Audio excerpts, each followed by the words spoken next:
Adakah wajib mengetahui nama anak dan isteri Nabi SAW? Ia tidak wajib, tapi saudara semestinya tahu, terutamanya dengan serangan-serangan orientalis dan juga orang-orang yang jahil terhadap isteri dan anak Nabi SAW. Ia wajar kita tahu, ia tidak wajib. Wajib perlukan pada nas yang bersifat qat'i tentang wajib atau tidak.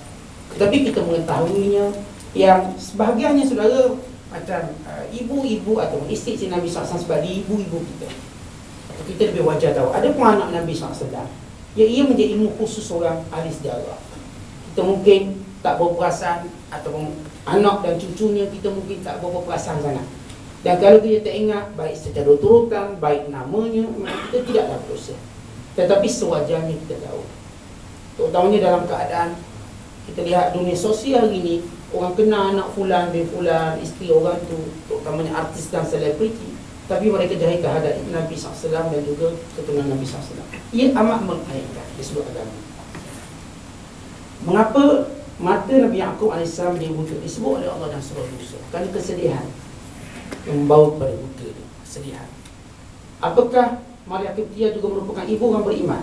Sepakat para ahli sejarah, Maria Qibtiyah ialah hamba abdi. Untuk Nabi SAW tunjuk cara tasarri, cara kita katakan berurusan dengan hamba. Walaupun kalau saudara menelusuri tentang sejarah Maria Qibtiyah, sebagaimana kata Syekh Mahmud Syakir, terjilid yang pertama, Tarikh Islami, Maria Qibtiyah asalnya anak bangsawan, anak raja, tapi dicolek, kemudian dijadikan hamba di Mesir. Biasanya seorang yang berketurunan orang besar, raja, tapi dicolek. Namun pada zaman itu mereka diiktiraf sebagai perhambaan. Maka Nabi SAW mengambil Maria Qibtiyah. Kerana itu hamba ni dia ada implikasi dia tak wajib giliran macam isteri-isteri yang lain. Tetapi kalau anak dilahirkan, tetap anak itu dibingkan dengan empunyanya. Nabi SAW ajar para sahabat macam mana untuk kita berurusan dengan para hamba, dengan akhlaknya, dengan budi kemuliaan. Ia penting. Sebab itu Imam Ahmad, dia juga punya hamba, bukan sebab dia nak hamba, tapi ikut sunnah Nabi SAW, macam mana punya akhlak bersama hamba. Supaya contoh pada orang lain yang punya puluhan hamba, ratusan hamba, dan mereka dilayan seperti manusia sebagaimana kita. Ini tentang Maria Qibtiyah. Apakah karangan buku terawal dan membicarakan siasat Islamiah? So, dalam siasat Islamiah, politik Islam, setengah ulama menyatakan ia kitab Riyasul Umam, karangan Ibnu Haramain, karangan Imam Haramain, Abdul Malik Al-Juwaini, Riyasul Umam, yang dikarang sekitar tahun 400 Hijriah, sekitar akhir 400 Hijriah, dari guru pada Imam Al-Ghazali. Kemudian ia mula disentuh oleh Al-Imam Al-Marwardi sekitar tahun 450 dalam kitab beliau Ahkam Sultaniyah. Kemudian disentuh oleh Abu Ya'la dalam mazhab Hanbali. Kemudian disentuh oleh Ibnu Qayyim dalam kitabnya Siasat Syariah. Kemudian para ulama mula mengambil, kita katakan, penekanan terhadap kitab Siasat Syariah dan dijadikan sebagai satu tajuk mustaqim, tajuk yang berkasihan. Yang sebelum ini ia disentuh secara umum dalam kitab Al-Fiqh. Asy-Syafi'i menyentuh secara umum. Imam Abu Yusuf sebelum itu dalam kitabnya Al-Kharaj. Imam Ibn Ubaid dan sebelum itu dalam kitabnya Al-Amwal menyebut tentang siasat syariah tapi secara umum, sehingga datang para ulama mendetailkan. Nah, kitabnya antara Riyasul Umam. Nanti saya katakan kitab ini saya dah baca semua tentang bagaimana kupasan mereka. Mereka mulakan dengan sistem pelantikan khalifah. Ini namanya politik Islam, sistem pelantikan khalifah. Apa hukum melantik khalifah? Khalifah bagaimana sifatnya, kelayakan, sehingga kepada pungutan cukai, hukuman dan sebagainya. Dan sehingga kepada hak-hak non-Muslim terhadap, kerana saya punya tesis master dahulu memang melibatkan siasat syariah dalam satu bab, satu pasal. Tadi saya mengingatinya, satu pasal. Kalau saya tak terlibat mungkin saya tak ingat. Satu pasal khas yang berkaitan dengan siasat syariah. Hubungan secara politik Islam, sesama orang Islam dan sesama non-Muslim dan negara luar, atau disebut alaqah kharijiyah, hubungan antarabangsa. Maka ia disentuh oleh para ulama. Misal kita tahu dia ni, haram berubat dengan pengamal perubatan yang mendapat bantuan jin. Haram kerana jin yang besar dan tubuh pengubat, atau haram kerana bacaan dengan unsur syirik. Kedua-duanya, kerana jin saudara satu makhluk yang kita tidak dapat membaca, yang kita tidak dapat memastikan sejauh mana keimanannya. Ia berada pada alamnya tersendiri. Benar, mereka saudara kita. Tetapi saudara-saudara semua, oleh kerana masalah perbezaan yang cukup jelas. Maka beberapa hukum fiqh yang telah disusun oleh para ahli ulama. Masalah nikah kahwin dengan jin yang disentuh supaya lebar oleh ulama. Kerana hukumnya adalah haram. Kerana ia lebih membuka kepada ruang-ruang fasik. Bahkan membuka pintu penzinaan. Siap perempuan itu mengandung luar nikah, ada bapak jin. Bapaknya jin duduk kat kelang. Ni pun ada jin. Semuanya menyatakan jin yang membuka ruang fasik. Maka tidak mungkin ia menjadi suatu kita katakan perkara yang benar ke mana seorang memberi fatwa boleh perkara itu. Walaupun saya tak nafikan ada pandangan ulama tertentu tentang perkara ini jin, tetapi jumhur ulama melihat ia tidak dibenarkan berdasarkan ia memberi ruang kepada orang fasik berhujah cukup besar.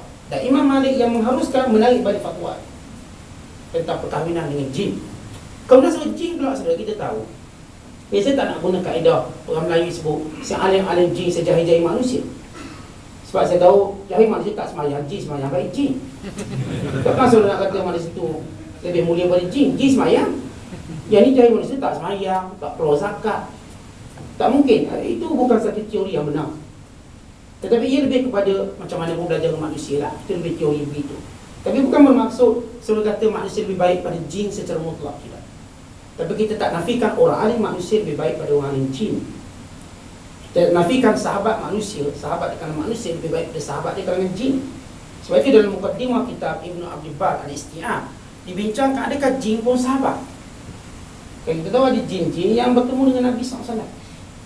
Dan mereka sepakat sebagai kata Imam Tajudi As-Subki bahawa persahabatannya kekal sebab Nabi diutuskan pada manusia dan jin.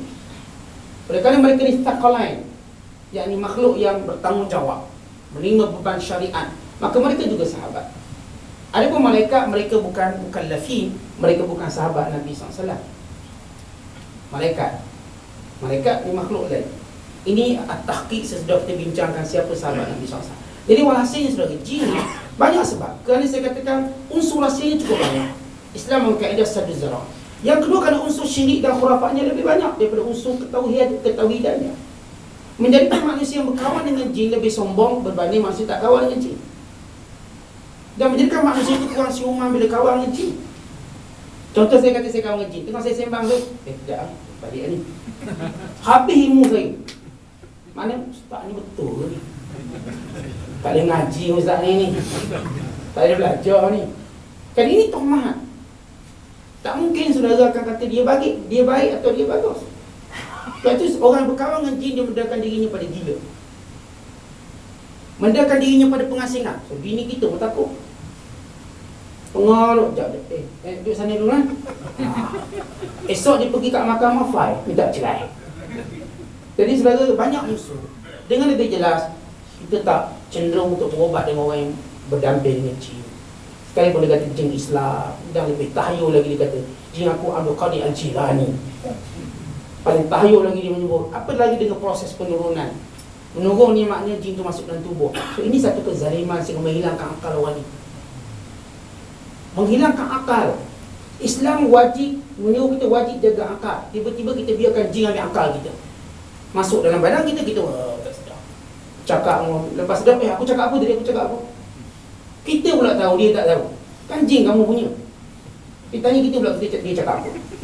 Mana gila tak gila je.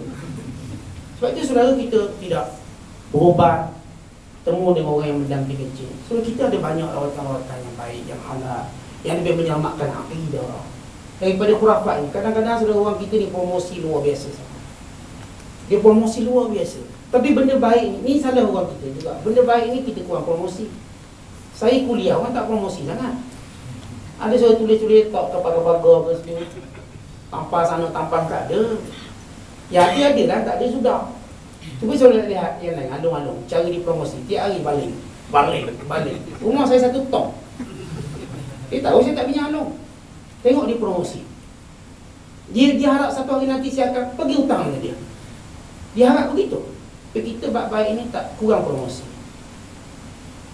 Kita promosi yang bomo, jin hebat. Aku pergi, dia dah tahu aku nak apa. Kita promosi.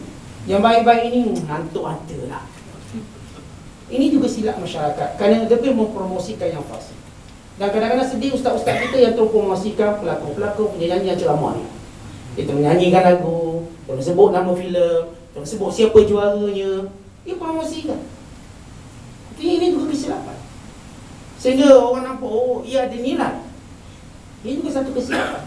Walaupun setengah orang mungkin sebab salah saudara juga nak ketawa je, maka dia pun terdesak nak ketawa, boleh sebut sikit. Ini juga benda-benda yang kita patut muhasabah bersama, supaya benda fasik dan maksiat tidak dipromosi.